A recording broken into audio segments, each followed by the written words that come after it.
নমস্কার বন্ধুরা, আজকে কথা বলবো শনি সাড়ে সাতি নিয়ে। শনি সাড়ে সাতির অনেক ভিডিও আছে, আমি আজকে শুধু তার প্রতিকারটা বলে দিচ্ছি।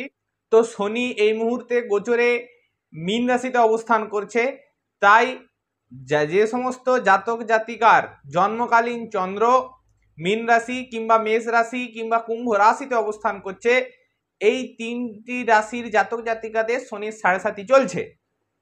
এই সময় কাজে অযথা দেরি হওয়া কিংবা মানসিক অবসাদগ্রস্ত হওয়া এগুলি খুবই স্বাভাবিক।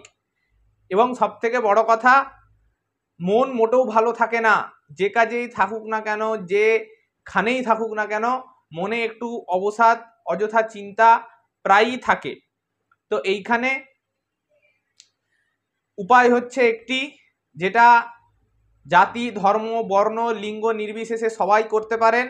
সেটা হচ্ছে প্রতি শনিবার এবং অমাবস্যা যেদিন পড়বে সেই দিন সূর্যাস্তের পর একটি মাটির প্রদীপে তিলের তেল কিংবা সরষের তেল দিয়ে সেটা জ্বালাবেন প্রদীপটি, এবং সেই তেলটার মধ্যেই একটু লোহার টুকরো, যে রকম খুশি একটু লোহার টুকরো দিয়ে দেবেন।